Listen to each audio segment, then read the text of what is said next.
j'ai décidé qu'il fallait retrouver, à partir de vendredi, le confinement. Oh shit, c'est reparti mon kiki. Je bois n'importe quel jaja, pourvu qu'il est, c'est 12 degrés 5.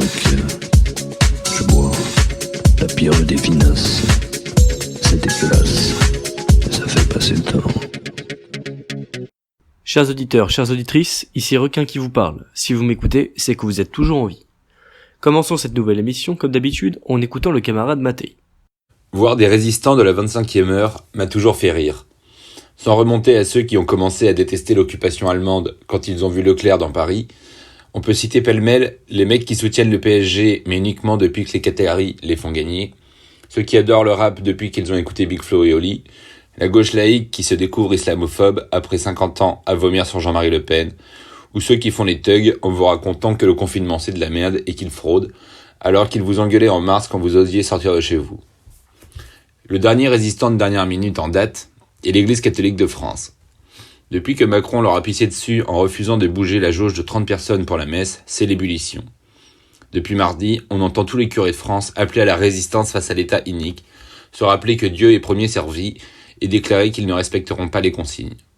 La paroisse à côté de chez moi a même fait une vidéo martiale où le curé déclare que puisque la jauge est de 30 personnes, ils feront 2 messes en même temps dans les chapelles latérales et feront ça 10 fois par dimanche afin d'accueillir 600 fidèles. Les mecs sont bouillants et les paroissiens aussi. Ça parle messe dans les bois, curé réfractaire, martyr de la foi.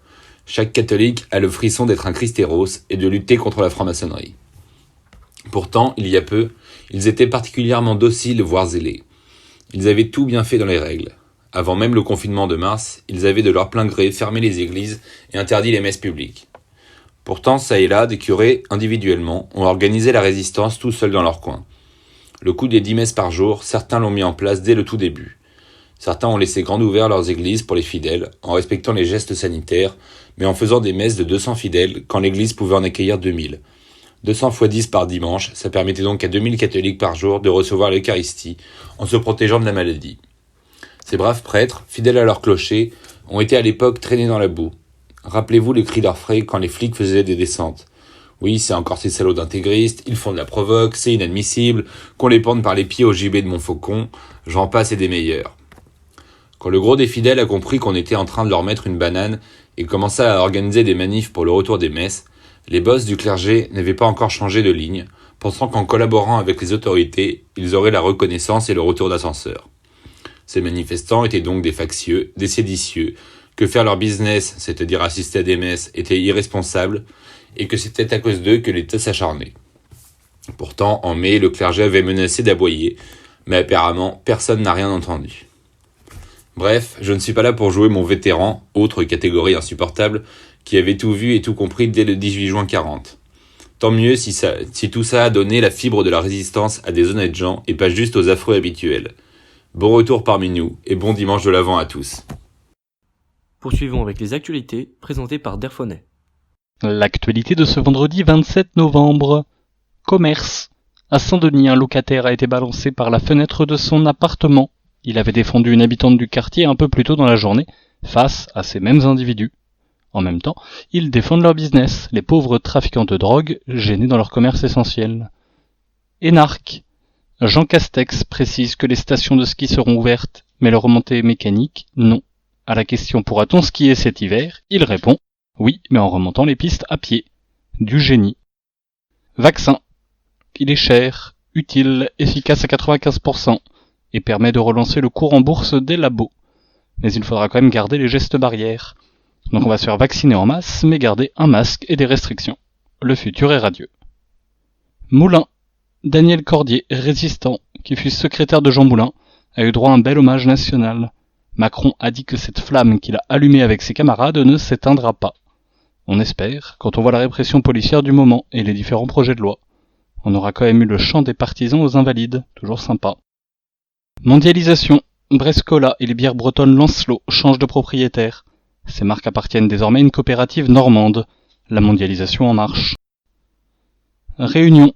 Alors que tout le monde demande le retrait de la loi sécurité globale, Castex veut faire un atelier écriture, avec une petite commission pour réécrire l'article 24, celui qui chagrine les journalistes. Ils vont prendre un dictionnaire des synonymes et hop, ça va passer. Google Maps. En Autriche, une ville change de nom en 2021. Fucking va devenir fugging. C'est tout pour aujourd'hui. À demain pour une nouvelle chronique d'actu. Continuons avec le point politique.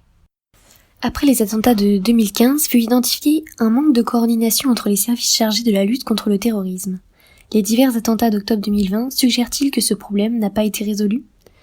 Coordonner avec succès plusieurs segments du dispositif d'État, ici les divers appareils devant prévenir, traquer et réprimer le terrorisme, menace kaléidoscopique s'il en fut, exige d'agir à 2 niveaux. Coordination opérationnelle, améliorer, perfectionner la circulation des informations et données cruciales dans le système artériel du dispositif antiterroriste général. Renseignement intérieur, extérieur, militaire. Plus renseignement territorial, celui de la gendarmerie nationale, des finances, etc.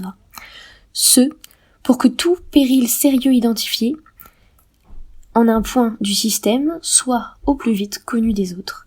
L'échec ici s'exprime en 2 mots, trop tard. S'il faut donc capter l'information cruciale, l'analyser, la transmettre, enfin agir à temps avant le drame, le bain de sang.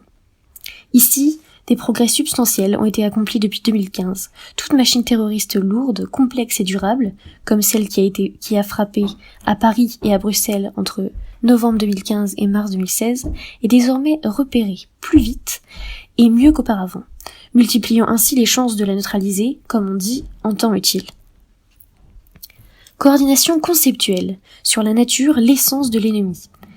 Cette seconde tâche, qui bien sûr concerne le plus les criminologues, la coordination nationale du renseignement et de la lutte antiterroriste, voulue par le président Macron, n'a su la mener à bien. Il ne fallait pas, comme la CNRLT l'a fait, prétendre jouer les universités bis et vouloir naïvement instaurer une sorte de système de cours du soir, mais donner, de sa propre autorité, une définition claire et précise de désormais qui est l'ennemi. On est alors en 2017, et cette méthode est connue depuis la Grèce antique. Ensuite, exiger de tous les services en cause de bien vouloir converger sur cet ennemi-là, de le traquer lui seul, et de rendre compte au quotidien des progrès de sa traque, dans l'identification des terroristes potentiels et dans la surveillance pointue de toute amorce au passage à l'acte de celui-ci. Est souverain celui qui désigne l'ennemi. Une coordination sise à la présidence de la République avait bien sûr cela comme mission prioritaire, ou plutôt aurait dû l'avoir. Quelle est la responsabilité des politiques dans ces manquements ? Pourquoi ne parviennent-ils pas à corriger les failles du système ? Depuis la présidence Hollande, le sommet de notre classe politique vit dans la crainte révérentielle du renseignement intérieur. Or, si professionnel soit-il, ce service fait preuve, depuis Mohamed Merah en 2012, d'une forte rigidité conceptuelle, rejetant notamment le pourtant fécond concept hybride entre terroristes et crime organisé, jadis la DST, ancêtre de la DGSI, dédaignait d'eux-mêmes les criminels ordinaires. Elle traquait l'aristocratie de l'espionnage soviétique. Le reste, à ses yeux, comptait peu. Vers 1969-70, le ministre de l'Intérieur, Raymond Marcellin, eut grand mal à faire créer une cellule antiterroriste à la DST, qui s'y refusait. Mais Raymond Marcellin était une forte personnalité et une forte tête. Il parvint à ses fins, heureusement. Or, il n'est pas assuré que les récents ministres de l'Intérieur, depuis 2015, aient été de fortes personnalités et de fortes têtes.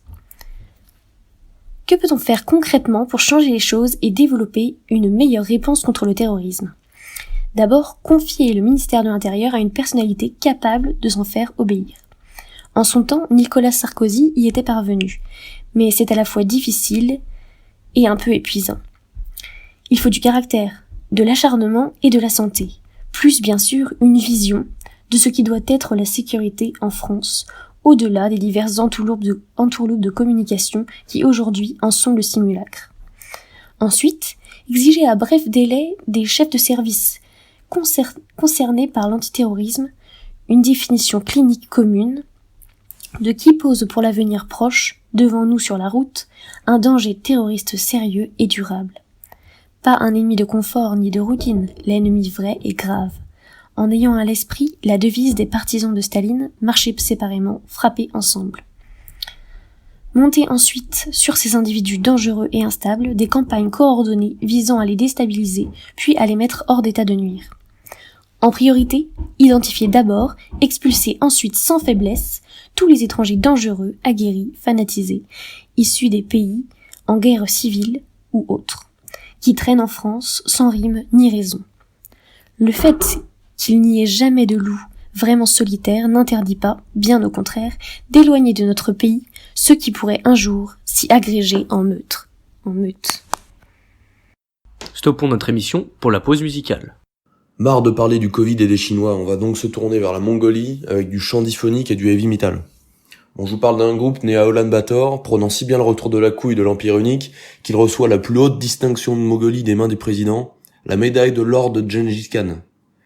Les mecs sont tellement connus sur YouTube qu'ils ont signé avec le label de Motley Crue et de Five Fingers Death Punch.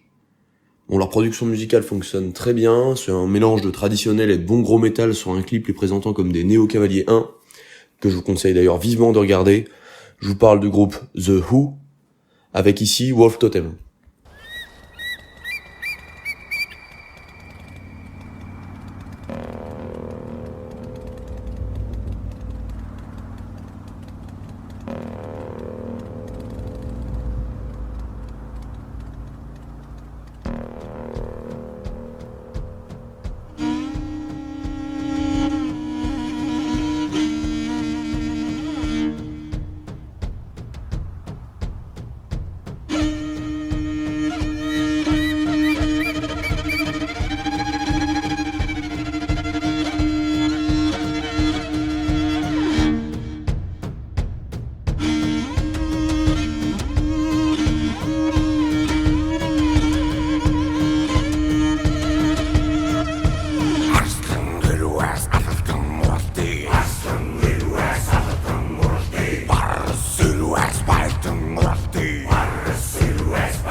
Poursuivons avec le cinéma, présenté par Becker.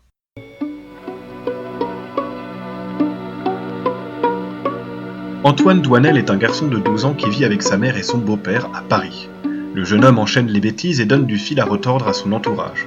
Ces différentes fautes vont l'entraîner dans une spirale le menant à être expulsé de chez lui. Les 400 coups est un film français réalisé par François Truffaut et sorti en 1959.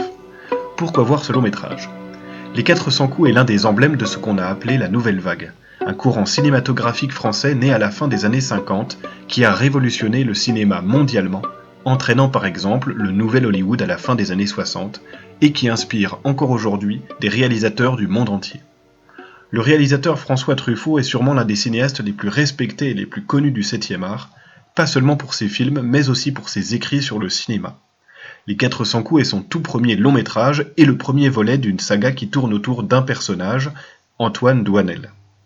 Ce premier film témoigne de toute la liberté et toute l'inventivité de la Nouvelle Vague. De nombreux plans sont devenus iconiques et ont marqué des générations de spectateurs. Ce film a une approche plutôt réaliste de son personnage dans un Paris d'après-guerre. Le garçon s'ennuie, trouve les adultes terriblement injustes et souhaite être libre. Il ne le fait peut-être pas de la bonne manière, mais il a tout de même le courage de le faire. Les 400 coups représentent à merveille la Nouvelle Vague dans son envie de liberté en se détachant du monde et en courant vers l'avenir avec incertitude. François Truffaut capte très bien cet esprit de jeunesse de l'époque. L'acteur principal, Jean-Pierre Léaud, qui avait donc 12 ans, porte le film sur ses épaules. Il est rare de voir un enfant avoir une telle présence à l'écran tant l'exercice est difficile. On connaît tous des grands acteurs qui crèvent l'écran de par leur charisme et leur voix. Là, c'est différent. Ce gosse a quelque chose, il est trop intelligent et bien trop malin pour les autres. Les 400 coups est l'un des films les plus importants du cinéma français. Il est le témoin d'une époque, d'une France qui demandait à exploser. François Truffaut est un réalisateur de génie. Chers auditeurs, je vous invite à voir ce film et vous souhaite un bon visionnage. Sans transition, l'éphéméride, présenté par Clayton. Éphéméride du vendredi 27 novembre 2020. 331e jour de l'année selon notre ami Grégoire et jour du chou-fleur pour le calendrier républicain. Il ne reste plus que 34 levées de soleil avant le terme de la révolution terrestre, et laissez-moi vous rassurer, nous vivons toujours dans le meilleur des mondes. Pour ceux d'entre vous qui l'ignorent, le chou-fleur, ou Brassica oleracea, pour ceux qui pratiquent les langues décédées, est une variété de choux de la famille des Brassicacées, cultivée comme plante potagère pour son méristème floral hypertrophié et charnu, consommé comme légume. En plus d'avoir une définition imbitable, c'est un légume qui ressemble énormément aux oreilles d'un rugbyman du PAC, ou encore celles de François Bayrou. Bref. 27 novembre 176. C'est le jour où Marc Aurèle décide d'associer au trône impérial son fils Commode, le seul survivant parmi ses fils, après la mort du jeune Annius Verus et celle de quelques neveux, en le nommant Auguste et en lui accordant la puissance tribunicienne et l'imperium. Alors qu'en fait, tout le monde, vous, moi, les autres, savent comment Commode est vraiment devenu empereur. C'est même Ridley Scott qui l'a dit dans Gladiator. Marc Aurèle dit à Commode que c'est un bouffon, mais que c'est lui le responsable. Ils sont tous les deux tristes, ils font un câlin, et là, paf, Commode, il met un coup de tiroir à son père. Mais non, il l'étouffe contre sa cuirasse, et là, il est empereur. C'est ça la vérité vraie. Comme on est dans le thème des empereurs romains, on va vous parler de Maurice, qui, en plus d'avoir mangé tous les chocos suisses, fut empereur romain d'Orient de 582 à 602. On ne va pas s'étendre sur ces 20 années de règne, parce qu'on a autre chose à foutre que lire sa page Wikipédia. Non, ce qui est intéressant, c'est la manière dont ce fameux règne a pris fin. Après des années de campagne dans les Balkans, sans butin et réelle victoire, les armées de Maurice sont lassées, voire révoltées par le pouvoir impérial. Et après une énième réduction de paix, un centurion du nom de Phocas se mutine et chasse Pierre, le frère et commandant des armées. Phocas est ensuite acclamé empereur par ses hommes et décide de marcher sur Constantinople. Après différents rebondissements qui seraient bien trop longs à éclaircir, Phocas s'impose par la force, devenant ainsi le premier à accéder au trône impérial d'Orient de cette manière. Et son premier ordre sera, le 27 novembre 602, de faire raccourcir Maurice et ses 6 fils. Les têtes de Maurice et de ses fils furent présentées à Phocas qui les fit exposer de longues semaines.